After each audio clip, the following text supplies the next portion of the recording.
Ladies and gentlemen, welcome to Dartmoor on a fabulous day, I think you'll all agree. Priam da Criuso I Dartmoor. I hope that it will inform, inspire, and almost challenge the way we think about national parks. Because I think at the moment we're at a pivotal moment in the history of national parks, and hopefully in the next couple of days that will really come to the fore. We'll be able to exchange information, exchange ideas, and move the national parks forward. And in the words of Steven Spielberg, I have never before in my long and eclectic career been gifted with such an abundance of natural beauty as experienced of Warhorse on Dartmoor. It is indeed it's a privilege for me to be able to be here in a national park. I mean, my current job doesn't make that often that possible, although the title would appear differently. But I do have the honor to go through some of the outcomes of a very important meeting that was held just last November in Sydney, and give you an idea of the kind of thinking that is going on in the world about where protected areas and conserved areas and national parks sit. Really focusing on what it took to make protected areas work, moving on, and then as time went by, opening up the scope of that to involve communities, to look at development and regional planning, indigenous peoples, and as we got through to Durban, very much more strong focus on governance. So there's a heritage and also a kind of a life cycle, if you like, of how things move on and they respond to the conditions and contexts in which they have to operate. Let's fast forward to just recently with the world having published a new global biodiversity outlook. And I think we can be pretty proud. It refers to the HE targets, which are a set of 20 targets that were agreed in Nagoya in Japan in 2010. And target 11 focuses on protected and conserved areas. It is one of the only arrows in the list of 20 targets that is positive and green and going forward to actually conserve the most important terrestrial and inland watered areas and coastal and marine areas, areas of particular importance for biodiversity, and making sure that they're ecologically represented, all those sorts of things. Even on the issue of equitable and effective management and being well connected and integrated into the landscape, we're doing pretty well. So there's very good outlook to suggest that the world could achieve some of those targets. But when you look at just the next one, which is about species, it's pretty bleak. Despite the fact that we're doing really well in protected areas, we're watching the world's biodiversity catastrophically decline and actually go backwards. We're losing ground and so on. So, it creates a conundrum about what is that we're not doing. It's obviously not because we've established protected areas that species are going into decline. It's despite the fact. The counterfactual would be without the world's protected areas, we'd have an even worse situation to deal with. Another argument which is really gaining ground, which the video earlier talked about, was this whole issue of health and well-being. It seems perfectly logical. Adult mortality in the world is mainly 67%, I think, due to lifestyle-related diseases. Peter mentioned a couple of these, but cardiac, pulmonary, diabetes, mental disorders they're all related to a lack of exercise. So Parks Victoria has done a study on the explicit facts of who is exercising in the national parks to calculate the avoided healthcare costs to that society and therefore the actual contribution that the parks are making to national health and well-being. And they've calculated an annual $200 million benefit. This is avoided healthcare costs. This isn't a kind of economic value. This is what they would otherwise have had to pay out to deal with the incremental health disorder. against their whole budget, which is just over $300 million. Now, I'd like to start by asking you all a question. Can you put your hands up if you think the Amazon rainforest should be protected against cutting and burning and grazing? A few of you, thanks, yes. Put your hands up if you feel that wildlife in the Amazon would be best protected if the rainforest were converted to ranches. Not many takers. So why the difference? Why do the processes that we see as destructive and damaging to wildlife when we view them abroad appear to us as being beneficial and good for wildlife when we see them in this country? Why is it that cutting, burning and grazing, which are universally, except in Britain, recognised as being the most destructive processes of all, doing the most damage to wildlife, regarded as essential conservation tools in Britain? Why is it that we protect in this country the ranches against the rainforest? It also means in the agricultural uplands that land holdings are big enough to make the harvesting of farm subsidies worthwhile. The harvesting of farm subsidies is the economic activity in the uplands. The sheep are purely ornamental. In fact, the sheep are worse than ornamental. They are substantially loss-making. The average farm subsidy received by hill farms in Wales is 55 grand a year. The average income at the end of the year is 33 grand a year. You lose £20,000 a year by chasing sheep across rain-sodden hills. What's not to like? But because the land holdings are big enough to make the income from subsidies worth living off, people here continue to keep the hills bare. You have to keep them bare to receive your subsidies. They have to be kept in what's called agricultural condition. If you've got permanent ineligible features on the land, which you and I know as wildlife habitat, that disqualifies it from farm subsidies, so you have a very powerful incentive to clear that land, to keep it bare in order to get your money. That's the economic model in the uplands. And this is why, I believe, we have this extraordinary, weird phenomenon, almost unique around the world, where the uplands are barer than the lowlands in places where trees can grow, where you have these upland moonscapes being developed. And the consequences of this are monumental in terms of wildlife, because the places where you would expect to find the great concentrations of wildlife, the functional ecologies, are the very places where it's been hammered hardest. One of the things which almost everyone missed in the State of Nature report published a couple of years ago was that while the rate of wildlife depletion on average across Britain is 60% over the past 50 years, in the uplands it's 65%. It's been even faster because of the intensification of management processes up there. And that's 65% from a remarkably low baseline.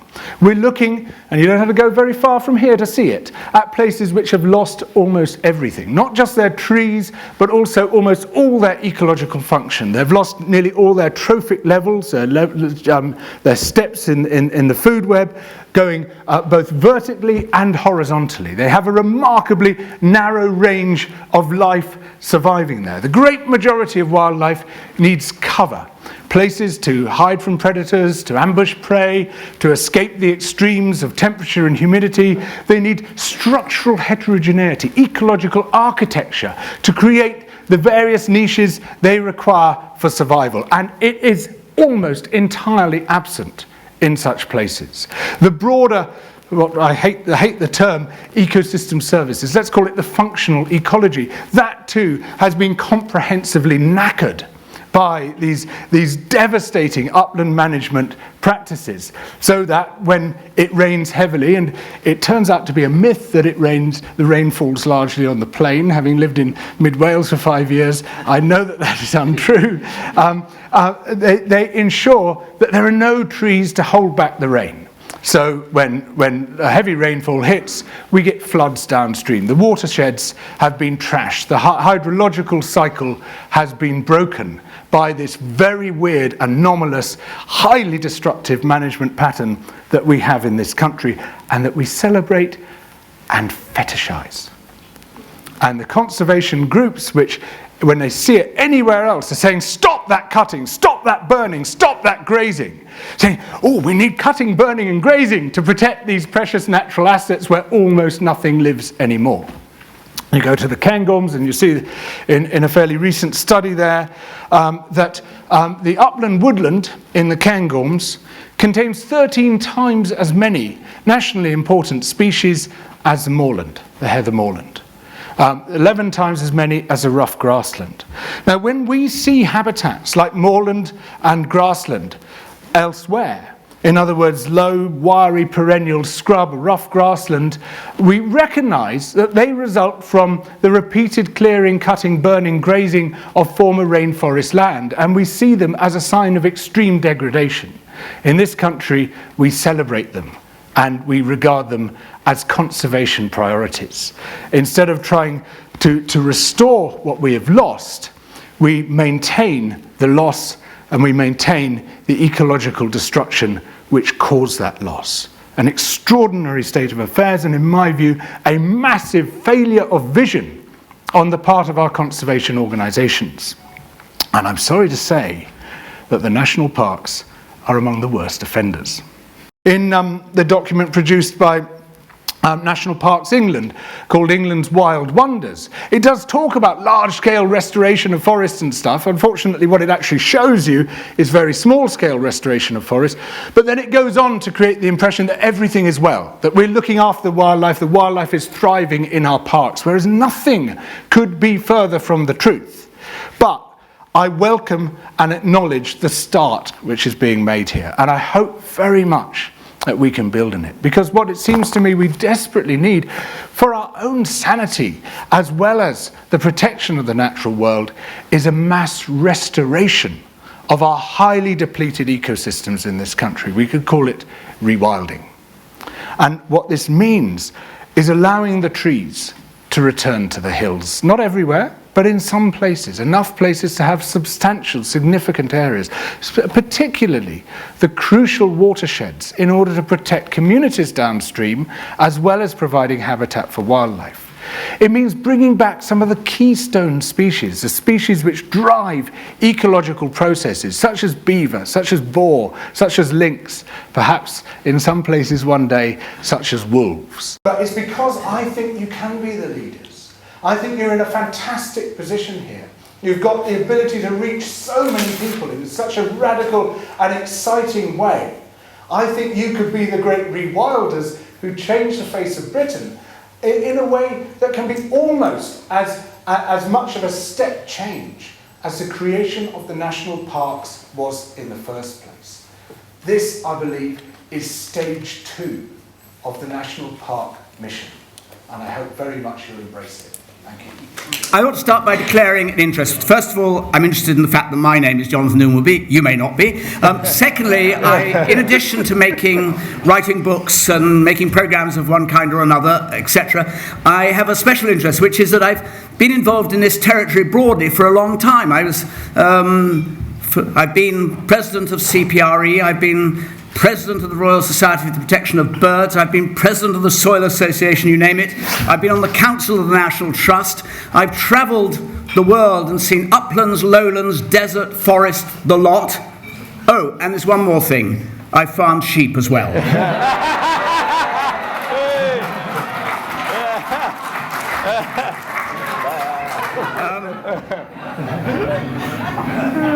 The form of this is very straightforward. There's a radio programme I do called Any Questions. It's roughly that form. We've got a panel, which I'll introduce in a moment. I've got some questions that have already been put in, and I'm going to go on those, and then I'll come to you after we've discussed each question, or not, after we've done one question, I'll come back to you to pick up on that question. Don't go off on one, just deal with that question, right? And make your point or ask a question of whoever you want to ask it to.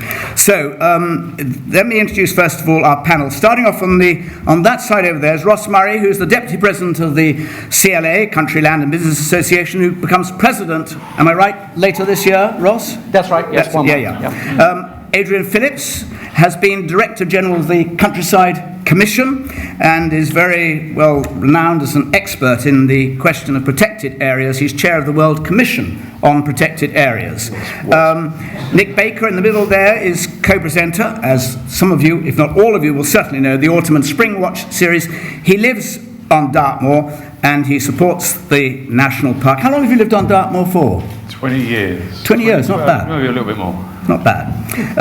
Kate Ashbrook has been working for over 30 years for the Open Spaces Society, and you're president of the Ramblers, trustee of Dartmoor Preservation Association, and you're a landowner on Dartmoor as well. 17 acres of common land.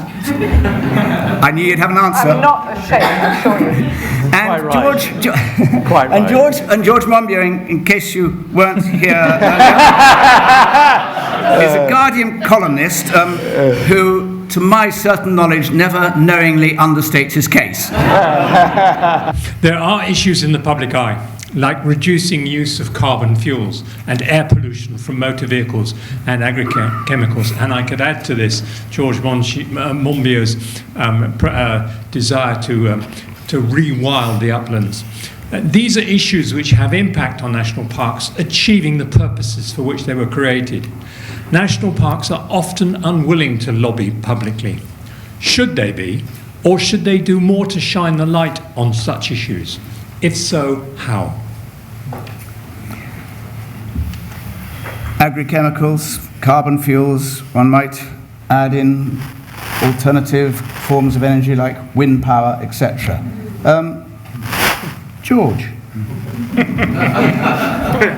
Well, anything worth having has to be fought for. Any public asset which is worth having, and that includes the atmosphere, that includes the oceans, that includes the integrity of the land, you have to fight for it. You cannot sit there passively and expect it to be maintained, let alone improved and restored, as I would desperately hope we can do over large areas. This is highly political, and we pretend to ourselves that we can do it in an apolitical way, that we don't have to get our hands dirty, we don't have to get involved in noisy campaigning to protect things.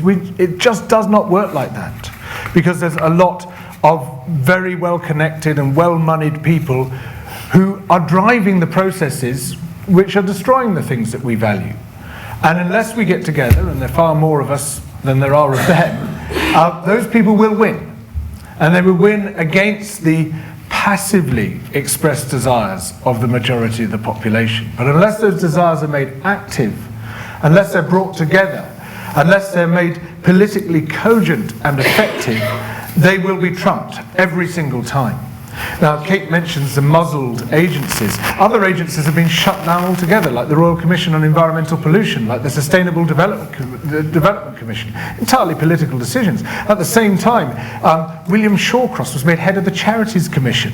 This highly political figure, basically, to just stamp on charities which are going to start making difficulties for the government. These are highly politicised times that we're in.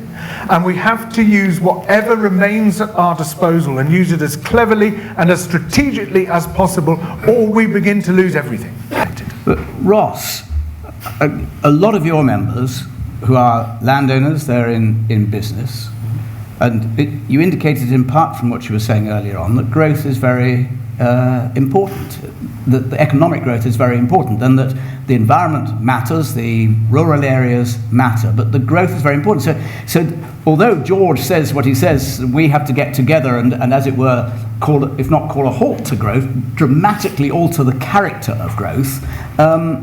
Your members, who you're going to be representing, don't see the world through George's eyes, do they? No, and that's the real world. No, I disagree with that. I mean, I don't think I'm advocating growth in the conventional sense. I'm advocating sustainability of land-based businesses so that they can adapt and continue and afford a living for people who live on the land. That's not the same as the sort of the economic growth arguments which Osborne and the government put out. I think that's very different. Okay, I'm Alison Barnes, I'm the Chief Exec at New Forest National Park. I actually do think that we have to be positive as well. We work very closely with CLA and other economic actors, if you like, in our national park. And there are some incredible examples of where you do get the win-win. Now, I think a lot of this problem comes down to rhetoric as well, because I think people feel that inherently you have to either have the environment or you have the economy and development. Well, that has to be rubbish if we're going to go forward. We need to encourage leadership from across all sectors in order to change that conversation and be creative. Given the pressures on national parks, a slightly different approach to this from Peter Charlesworth from the Yorkshire Dales. Peter?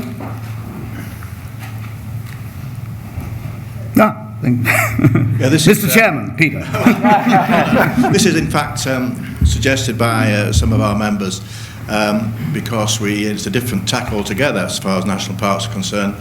Of course, we had this campaign of Love Your National Parks, which was designed and is designed, and we are designed to encourage people to come to enjoy all that the benefits of the national parks are. However, certainly in many instances, the weight of numbers can harm the national park.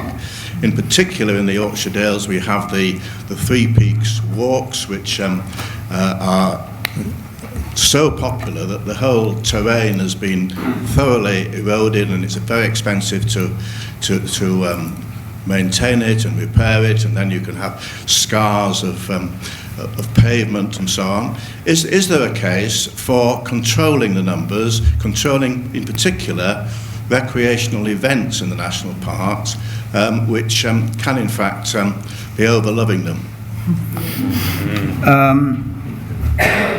President of the Ramblers, Kate. Yeah. It's often said that Ramblers have that impact on as well as off-road bikes and the rest of it, and as well as big events. What's your take on the answer to that question? Well, in general, they don't have that impact. In general, people, well, certainly are well behaved and don't cause problems. Where you've got a particular promoted route, maybe too many people might use it. Perhaps the answer is to promote other routes and to promote greater freedom to roam. I mean, the CROW Act, Countryside and Rights of Way Act, was a wonderful start in that it got us access in the Yorkshire Dales to a phenomenal amount of land, but in lots of other places, it's very patchy. You go to the South Downs and it's like a paintbrush being spattered over it, and you can't necessarily even get onto that land. So, perhaps we should have a greater right to roam so that the load was spread, and get all the paths in good order and keep all the paths well maintained. Let's have the hand there first of all. Yes. Thank you, Jonathan. My name is Mike McKinley. I'm chair of the Lake District National Park Authority, otherwise known as the Sheepscape, following George Monbiot's intervention. Peter Charlesworth brings to light a very important point. We in the Lake District are part of what is known as the Three Peaks Challenge. That is the three highest peaks in the United Kingdom. Unfortunately, it doesn't matter where you start, whether you start at Ben Nevis and come south or start at Snowdonia and go north, we are always the middle. The most popular point from start to go up to Scawfell Pike is a little valley called Wasdale. I don't know whether you know it, I live in the middle of it. It's a beautiful place, and Wasdale Head is a very iconic landscape. It is being tramped to death by the Three Peakers. These, Kate, are not commercial people. These are people doing it for charity, which presents us with an extremely difficult problem. We spend, and Kerry, how much do we spend on fixing the fells? We spend something like several £100,000 a year just fixing the footpaths going up to and back down from Scawfell. So how do you resolve the dilemma? We have not resolved the dilemma. How would you? That's the question I'd like to put to the panel. How would they resolve the dilemma? Do you have an idea yourself? Not yet, no. Right. Well, there's a dilemma. It's slightly different. There's a dilemma stated. Nick, how would you resolve the dilemma? Gosh, there's lots, isn't there? I'd burn all the signposts and well, it takes all the excitement out of the countryside for me. It's like I don't want the signposts telling me to where the beautiful place is. But also these footpaths in themselves cause problems. Is that concentrated amount of footfall in certain areas is an issue. again, it comes back to the national parks having teeth to be able to control this, this to an extent. And it's an awful thing, because we don't want to control this, because I guess it's somewhere written down that national parks are about accessibility for all, at all times. But there comes a point where actually there's so many of us now that actually, you know, these we need to look after, we need to put the welfare of the functionality of the national park, its beauty, its ecology, the people there that live and make a living off the land, that has to come first over all this stuff, I'm afraid to say. I've spent a lot of my life telling kids to go and play in the woods. Go and play in the woods, it's brilliant. That's how I started. That's how I became aware of the countryside. That's why I'm doing what I'm doing. But now, a lesser known aspect of my life is I spend 5 months of the year, pretty much every year, looking after one of Dartmoor's remaining, its rare species, which is a bird called the ring ouzel. And I sit there in various parts of the national park and watch, quite interestingly, how people interact with the countryside. And it's a big issue. We've got several examples where you can sit there and you can watch people who think they're on their own in the landscape, going up a path or finding their way up to a tor. And you can I'm sitting there watching a bird on a nest down here, and I'll be there all day, and I'll watch 40, 50, 60 people doing that same solitary journey. And it's a very difficult thing. And as a consequence, I know for a fact, and I know that lots of people who work within the National Park, with farmers included, can say tell similar stories. And if it was for the fact that we can change the accessibility, even for a short period of the year, for the greater good, that's an awful phrase, but you know, then I think we need to be able to do that. And we've got an issue. I said issue. We have a famous walk down here. We have the 10 Tors, and it's brilliant because you see young people out on the moor, which is incredibly rare. Unfortunately, there are young people out on the moor, and it's changing, but there's this respect thing for the environment they're moving through. It isn't always there. It's been placed in their heads now, and there's a bit more control on it. But equally, this playing in the woods thing I started at the beginning. Things you said was, you didn't elaborate on it, was that not all of the upland areas should be wild, not all, maybe the top. That was a very interesting point. Have you worked out to your own satisfaction what not all means, as they say, in this context? Well, the aim of Rewilding Britain, which I'm not speaking for, but is a group I helped to found, is to have 3 areas each of 100,000 hectares rewilded by 2030 and 1 million hectares in total by the end of the century. That is not a lot.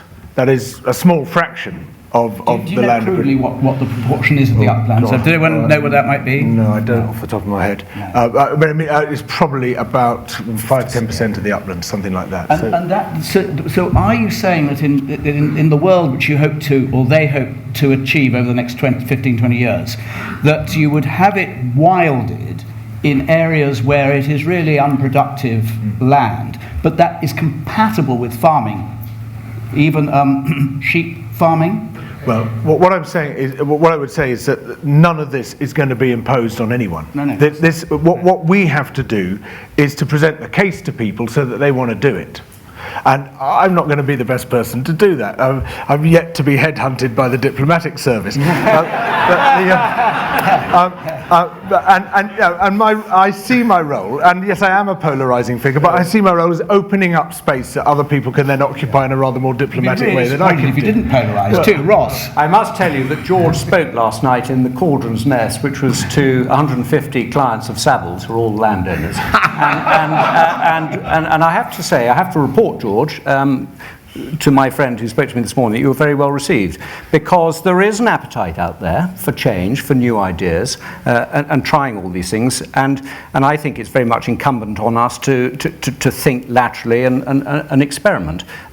You, as a national park movement, will possibly have to change some of your ideas about what your national parks will look like, because the farmed landscape, which we all know and sell widely, might change. That the national parks are recognised as widely as possible as being the forum for immense delight, immense pleasure, utility, and incredibly important. And you guys and women, my guys I use in a non-gender way, as you have to do, although we're a bit short up here, are fundamental to taking that debate forward.